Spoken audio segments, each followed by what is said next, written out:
Dominique Lavanant avoue enfin ce que l'on soupçonnait de la plus grande tristesse de sa vie, son amour et son mariage.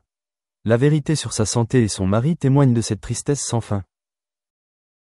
Dominique Lavanant, comédienne française talentueuse, est connue pour ses rôles pleins d'humour, mais derrière son rire se cache une blessure profonde, difficile à oublier.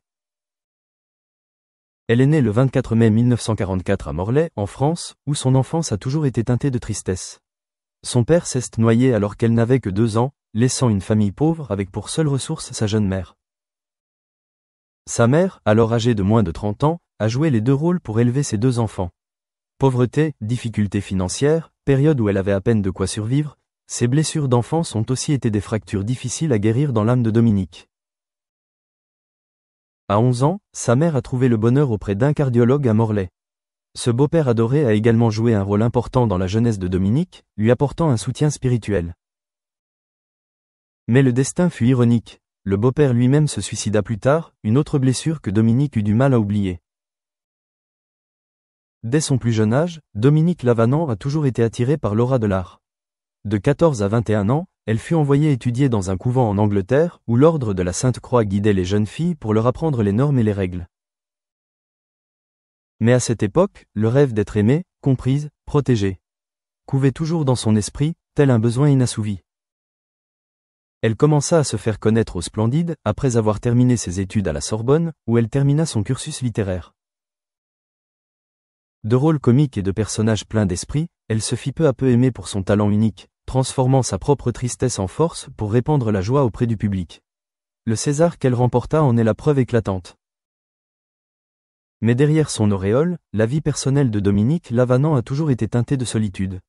Elle ne s'est jamais mariée et n'a jamais eu d'enfant, les foyers dont rêvent tant de femmes étaient totalement absents de sa vie. Bien que toujours aimée de ses collègues, les fragments d'amour véritables n'ont jamais été complets dans l'âme de cette artiste talentueuse. Ces dernières années, la santé de Dominique Lavanant a commencé à décliner. Elle a progressivement quitté la scène et les projecteurs télévisés, passant ses journées recluse en Bretagne, où ne subsistaient que les souvenirs de sa jeunesse, des événements que le temps n'avait jamais vraiment effacés. Ses collègues respectaient toujours son talent, mais comprenaient aussi la tristesse que Dominique portait toujours en elle, telle une cicatrice non cicatrisée. Le fait qu'elle n'ait pas encore trouvé un endroit où aimer était une immense tristesse, un vide difficile à combler. Il semblait que les traumatismes de son enfance, les événements familiaux, les chocs psychologiques étaient aussi des barrières invisibles, l'empêchant toujours d'atteindre le véritable bonheur. Dominique Lavanant, derrière le halo, les applaudissements, les récompenses, n'avait toujours qu'une âme vide, portant toujours en elle une tristesse infinie. Elle n'a jamais trouvé une véritable épaule, un endroit où son âme pouvait s'appuyer, être aimée, comprise. Comme les lumières de la scène lorsqu'elles s'éteignent, seul subsiste l'espace vide derrière elle, où les souvenirs et les blessures restent gravés à jamais dans le cœur.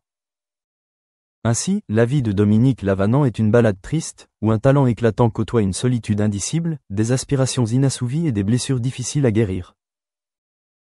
Même si les temps changent, des visages talentueux comme le sien resteront toujours gravés dans nos mémoires, car derrière ces sourires se cachent toujours de vraies histoires, de véritables chagrins, que seuls ceux qui comprennent vraiment, qui savent écouter, peuvent ressentir.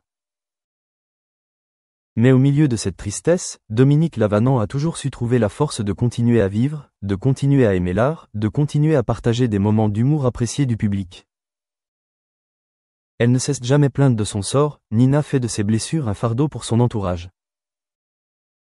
Au contraire, Dominique Lavanant a discrètement cerné les blessures de son cœur, les transformant en force pour transmettre une énergie positive aux jeunes générations, à ses collègues et au public qui a toujours aimé son talent.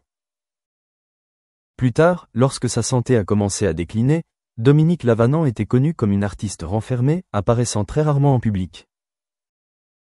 Mais chaque fois qu'elle prend la parole ou est interviewée, ses mots sincères, ses réflexions sur la vie, sur les victoires et les défaites, contiennent toujours des philosophies et des expériences que seuls ceux qui ont véritablement vécu des événements, des blessures, des larmes, des moments de solitude, de perte ou de difficultés sans savoir vers qui se tourner, peuvent comprendre. Elle n'a jamais blâmé le destin, ni les circonstances objectives. Au contraire, Dominique Lavanant est toujours reconnaissante des moments passés à vivre, à aimer et à partager son talent. Elle comprend que ces chagrins font aussi partie des multiples couleurs de la vie, transformant joie et peine, gain et perte, amour et haine. En histoire qui mérite d'être méditée. Des générations de spectateurs se souviendront toujours de Dominique Lavanant comme d'une artiste talentueuse, pleine d'humour, indépendante et courageuse, qui ose affronter les blessures du destin. Cependant, derrière l'auréole, derrière les sourires qui fleurissent toujours sur scène, se cache toujours une âme solitaire et agitée, dépourvue de l'amour véritable auquel elle aspire toujours. Mais ce sont précisément ces chagrins qui font aussi l'attrait, le charme, faisant de Dominique Lavanant un monument inoubliable dans le cœur du public, une artiste complète et multidimensionnelle, qui sait tirer parti de ses propres blessures pour transmettre sa force, transmettre des émotions vraies à des âmes qui partagent ses convictions, à un public qui sait pleurer, se réjouir de destins semblables aux siens. Plus tard, sa santé déclinant, Dominique Lavanant se retira complètement du monde glamour du cinéma et de la télévision, ne laissant derrière elle que des souvenirs précieux. Elle choisit un endroit calme en Bretagne, un lieu au paysage champêtre paisible, aux plages désertes, aux rues pavées et aux églises anciennes, pour se retrouver, pour trouver des moments de sérénité qu'elle n'avait jamais connus dans sa jeunesse. C'est là qu'elle repensa au succès et aux défaites de sa vie, aux moments de bonheur comme de solitude, aux amours et aux haines qu'elle n'avait pas su pardonner ni oublier. C'est peut-être à ce moment-là que Dominique Lavanant commença à comprendre qu'être aimé ne signifie pas nécessairement être heureux, mais qu'être libre et serein sont parfois des dons précieux que le destin offre. Elle n'abandonna jamais complètement l'art, car c'est dans l'art que son âme s'exprime sans explication ni justification. Dominique accepte encore occasionnellement d'être invitée ou d'intervenir lors de tables rondes et d'émissions culturelles, où elle partage ses précieuses expériences, ses réflexions sur le métier d'actrice et les difficultés que rencontrent les jeunes artistes. Les générations futures lui sont reconnaissantes pour sa contribution, conscientes de l'empreinte que Dominique Lavanant a laissée dans la culture française. Les rires qu'elle a transmis au public ne se sont jamais estompés, les scènes humoristiques qu'elle a interprétées restent gravées dans la mémoire des cinéphiles. Mais derrière ces rires, il y a toujours des larmes qu'elle seule comprend, les blessures, les vides que le temps ne peut combler.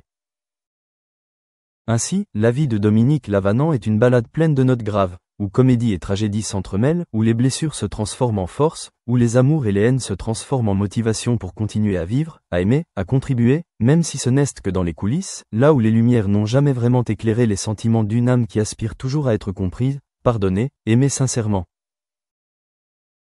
Dans ces dernières années, Dominique Lavanant puisa véritablement sa force dans les souvenirs qu'elle chérissait, dans les moments qu'elle se remémorait et qu'elle n'avait pas encore pleinement vécu dans sa jeunesse. Dans le cadre paisible de la Bretagne, où les vagues léchaient la plage, où le vent soufflait dans les arbres, où le temps s'écoulait lentement, elle commença à apprendre à se libérer de ses soucis, de ses blessures, de ses désirs inassouvis. Elle comprit que si elle ne s'accrochait qu'à la tristesse et à la douleur, son âme ne trouverait guère la paix. C'est pourquoi Dominique Lavanant pardonna peu à peu. Pardonna les erreurs de ceux qu'elle aimait, pardonna les blessures qu'il avait causées, intentionnellement ou non, et se pardonna même de ne pas avoir eu la force de changer son destin. Ce pardon était le cadeau que le temps, la jeunesse, les événements qu'elle avait vécus, les larmes qu'elle avait versées lui apportaient.